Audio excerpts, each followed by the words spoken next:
तो screen time, तो reel time, 1.5 मिनिटाचं रील, पण हे खोटं ठरवत आहे रंगभूमी सध्या. आणि मला तर त्याच्यामध्ये कधी भीतीच वाटत नाही, आव्हानच वाटत नाही. कारण असं आहे, एक माध्यम म्हणून या माध्यमाची शक्ती मोठी आहे. तर तुम्ही इमॅजिन करा ना की तुमच्या घरामध्ये आज सगळं तुमच्या घरापर्यंत पोचलं. तुम्ही एक OTTचा रिमोट घेतला तर रात्रभर फक्त इंडेक्स वाचू शकता. रात्रभर फक्त इंडेक्स वाचू शकता की हे आहे ते काय काय काय, नुसतंच याच्या पुढे काय, असं कितीदा होतं आपलं की काय बघायचं. म्हणजे टेलिव्हिजन आहे, मोबाईल आहे, 5G आहे, तुमच्याकडे सगळं आहे. हे करत असताना उलटी प्रायोरिटी इथे आपल्याला ऑपरेट होते की तुम्ही तिकीट काढता, घरातून उठून जाता तिथे आणि तिथे जाऊन स्वतःला अंधार करून नाटक बघता. आणि हे सध्या खूप चांगलं आहे. म्हणजे कधी कधी ओव्हरडोस होतो ना इतर माध्यमांचा, तसं झाल्याचा फायदा उलट थिएटरला होतो. आणि हे जाणवतंय, याला आपण लाईव्ह परफॉर्मन्स नुसतं म्हणतो. ही जी एक गंमत आहे ना, तुम्ही स्क्रीन टाईम म्हणताय, छोटं उदाहरण तुम्हाला देतो की आपल्याला स्वतःला कोणालाच मोबाईल बंद करायचा म्हटलं की त्रास होतो. मी नेहमी सांगतो की सध्या थिएटर ही मेडिटेशनची जागा आहे. अशी एकच जागा आहे की जिथे 2 तास तुम्ही मोबाईल ऑफ करून अंधार करून स्वतःवर बसता. याच्यापेक्षा काहीच चांगलं नाही. म्हणजे नाहीतर की आपण स्क्रोलिंग करायला लागलो की रील्स बघत राहतो, बातम्या बघायला लागलो की हे बघत राहतो. आपण दुसऱ्यांच्या ट्रोलिंगमध्ये इंटरेस्ट घेऊन वाचायला लागतो. म्हणजे ते ना सगळे आपल्या स्वभावात बदल करणारे माध्यम आहे. हे आपल्याला समृद्ध करणारं माध्यम. आणि नाटक हे मी असंच समजतो की खरंच आहे. एवढंच एक वाक्य याच्यातलं बरोबर आहे की एक चांगलं नाटक बघण्यापूर्वीचे तुम्ही आणि ते 2 तासानंतरचे तुम्ही, याच्यामध्ये खूप ड्रास्टिक चेंज होतोय. लोकांना कळलंय. मराठी सिनेमाचं तिकीट किती आहे मॉलला? 150-200 पण आहे ना. सोमवारी सकाळी कदाचित कधी कमी पण आहे. इथे 500 रुपयाचं तिकीट काढून तुम्ही लोक येत आहे, याचा अर्थ त्याचं व्हॅल्यू जजमेंट पण तुमच्याकडे. याची मूल्यव्यवस्था नाटकाची मोठी आहे. नाटक हे खूप सशक्त माध्यम आहे, हे लक्षात ठेवा. त्याच्यामुळे म्हणून आमची जबाबदारी जास्त. जर तुम्हाला दिग्दर्शक म्हणून विचारलंच आव्हान म्हणून, तर मला म्हणून इथे आलेला प्रेक्षक मला जाताना मला काय करायचं, माझं तिकीट काढलं ना मग संपलं, तसं नाही आहे. माझं तिकीट काढून माझं नाटक त्यांनी बघितलं तर आता दुसरंही नाटक बघितलं पाहिजे, अशी नाटकाची त्याला भूक लागली पाहिजे, असं वातावरण निर्माण करण्याची जबाबदारी माझ्यावर. त्यामुळे मी ती गंभीरपणे घेतो, त्या नाटकावर फोकस ठेवून काम करतो. आणि नाटकाची मजा काही आवड आहे, करणाऱ्यांना पण बघणाऱ्यांना मजा आहे. त्याच्यामुळे तुम्ही जर त्याच्या संकल्पनेत घुसलं तर थेरोटिकली खूप आहे ना. मला नेहमी खूप गंमत वाटते की समजा हा म्हणाला मी 2-3 वर्ष रिसर्च करत होतो, मी काम केलं, ते खरंच आहे. आम्ही 1.5 महिना तालीम करत होतो, आहे की नाही. आणि तुम्ही प्रेक्षक, तुम्ही म्हणजे तुम्ही पडदा उघडण्यापर्यंत तुम्हाला काही माहिती नाही. आणि पडदा उघडतो आणि त्या 2 तासात ते नाटक तुम्हाला सगळं समजतं, सगळं आकलन होतं.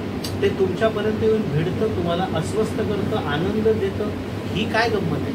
म्हणजे तुमची प्रेक्षकांचा बुद्ध्यांक आणि भावनांक वाढवणारी एकच कला आहे. आणि नटनसाठी पण अनब्रोकन लाईन ऑफ एक्सपिरियन्स जे स्टॅमिना आहे ना, की एकदा पडदा उघडल्यावर बाप दाखव नाही तर श्राद्ध कर, कोणी तिच्या मदतीला नाही. इथे कट नाही आहे, रिटेक नाही आहे, काही नाही. तो पडदा उघडला, तो पडदा पहिल्या अंकाचा पडेपर्यंत तुला सलग सगळं करायचं आहे. आणि नुसतंच करायचं नाही आहे, तुला प्रत्येक प्रवेशात कपडे बदलायचे, तुला जागा बदलायच्या, तुला प्रॉपर्टी हँडल करायची, पुन्हा भूमिकेत यायचं, पुन्हा तुला वाकवण्याचे, तुला इमोट करायचे, तुला विचार करायचा, सगळं करायचं. सो हा मोठा एक्सरसाइज, हा खूप मोठा उत्तम बौद्धिक व्यायाम आहे रंगभूमी. अशी असते ना की जसं आधी मी म्हटलं तसं की एक फॉर्म्युलात अडकण्याची भीती हा एक मुद्दा असतो. आणि दुसरं, प्रत्येक गोष्ट ना एका पॉईंट ट्रान्झॅक्शनल व्हायला लागते. म्हणजे तुम्ही एखादं काम करताय त्यातनं तुम्हाला काय मिळते, पैसा, प्रसिद्धी, अमुक तमुक. पण नाटक हे तर लिहिण्यासाठी सगळ्यात अवघड माध्यम. म्हणजे मी सिरीज पण लिहिली आहे, गाणी लिहितो, फिल्म लिहिली, पण मी अगदी छातीडोकपणे सांगतो की नाटक लिहिणं हे सगळ्यात अवघड काम आहे लेखकासाठी.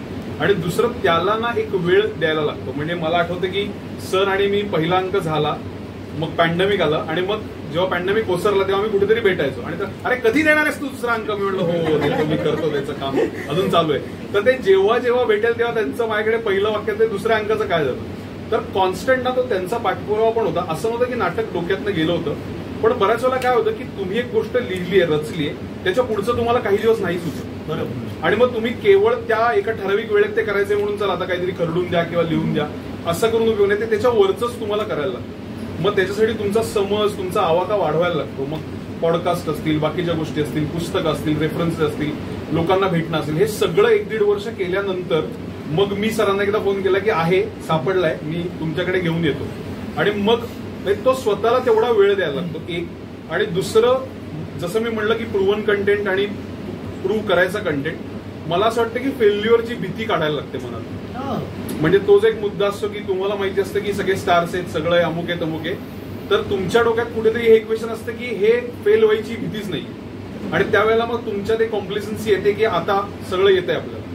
पण तुम्ही परत स्वतःला या सिच्युएशनला टाकलं की माहित नाही. नाटकाची मला कायम गंमत ती वाटते की ती अंधारात घडणारी कला आहे.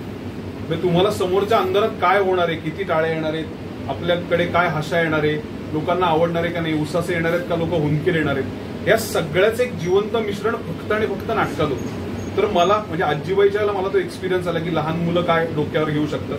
तसं मला परत वाटलं की ह्या मीडियमकडे, मराठी प्रेक्षकांच्या प्रेमाकडे परत यावं. आणि तो एक फोर्स त्या सगळ्या लिखाणाला लागल्यामुळे मग ते 1.5 वर्ष लिहून झालं पुढचं. पण मी शक्यतो असं करतो की नेहमीच वाक्य मी सांगतो, नाटक वाचल्यानंतर काहीतरी असं असतं. कारण आपण इतर वेळेला सगळ्यांची कामं बघत असतो, मी तरी सगळं बघतो. म्हणजे मी अगदी महाविद्यालयीन एकांकिका स्पर्धा असो की प्रायोगिक नाटक असो की व्यावसायिक नाटक असो, आपल्याला म्हणजे उलटं होत नाही. म्हणजे असंही करता आलं असतं की सचिनला आणि मला खूप दिवस झाले नाटक करायचंय, मग त्याला एक आपल्याकडे असं असतं की यांच्यासाठी नाटक लिहा, पण ते क्राफ्टेड होतं.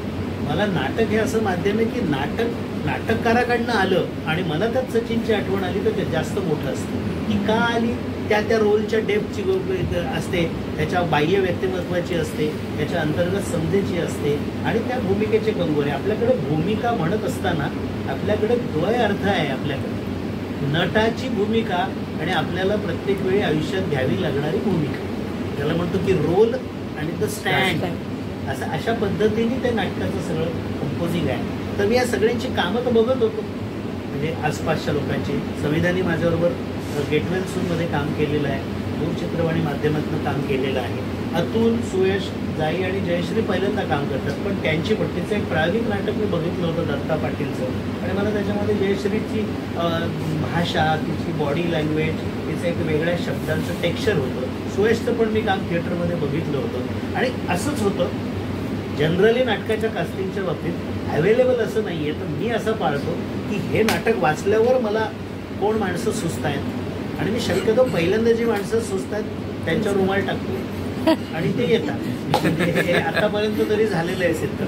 म्हणजे त्याच्यात तुम्हाला गमतीचा भाग सांगतो. मीच बघता एकदा तालीम म्हटलं, अच्छा आता सगळं महाराष्ट्राचा बॅलन्स मी साधलेला आहे. म्हणजे मुंबई आहे, पुणे आहे, नागपूर आहे, काय कुडाळ, कणकवली, रत्नागिरी, कोकण आहे, त्याच्यानंतर मराठवाडा आहे, त्याच्यानंतर पश्चिम महाराष्ट्र आहे. म्हटलं आता मला आणि पुण्याचे लेखक आहेत पाहिजे. त्यामुळे म्हटलं आता सगळं माझं पॅन महाराष्ट्र झालं. आता सगळं वेबमध्ये वगैरे पॅन आहे ना, आपल्याकडे त्यामुळे सगळं मला, आणि खरंच मला खूप आनंद मिळाला. मला नेहमी असं वाटतं की दिग्दर्शक काय फार जादूगार नसतो. मूळ असणारी जी संहिता असते ना, त्याच्यामध्येच त्याच्या सादरीकरणाची शैली असते, टेक्स्चर असतं. त्याच्यासाठी झगडावं लागतं मला की मला हाच माणूस लागेल, मला अशाच पद्धतीचं करावं लागेल.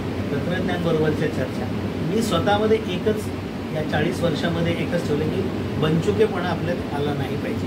प्रत्येक नाटक झालं की स्वतःला 0 सेट करावं लागतं आणि ते नाटक आपल्याला काहीतरी शिकवत असतं आणि ती मजा असते. मी सांगत असतो कुणालाही नटाला एखादं वाक्य असं म्हणूया, असं करूया, तसं करूया, पण ते करत असताना त्यांचा एखादा मिळणारा अचानक नैसर्गिक स्वर आहे तो मला भारावून टाकतो. अजूनही मला असं वाटत नाही. म्हणजे मी रोज काहीतरी बोलताना कुणाकडनं तरी काय मिळेल ते शोधत असतो.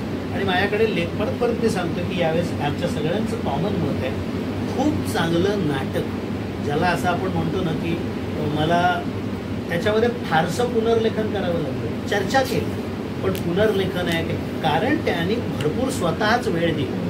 आणि मला एक गंमत अशी वाटते की त्यांनी आत्ता तो सर्वत्र संचार आहे त्याचा. म्हणजे तो सिनेमा लिहितोय, मराठी हिंदी सिनेमा लिहितोय, तो तालीसारखी वेबसिरीज लिहितोय, तो सिंघम अगेनमध्ये हे करतोय. म्हणजे तो वेगवेगळ्या ठिकाणी आहे. पण जेव्हा नाटकाचा फोकस आला तेव्हा मूळ क्षितिज पटवर्धन जो रंगकर्मी आहे त्याच्यातला जागा झाला आणि त्यांनी खूप अभ्यास केला, खूप छान पद्धतीने मांडलं आणि ते आजचं नाटक आहे. याच्यामध्ये काहीतरी इश्यू बेस्ड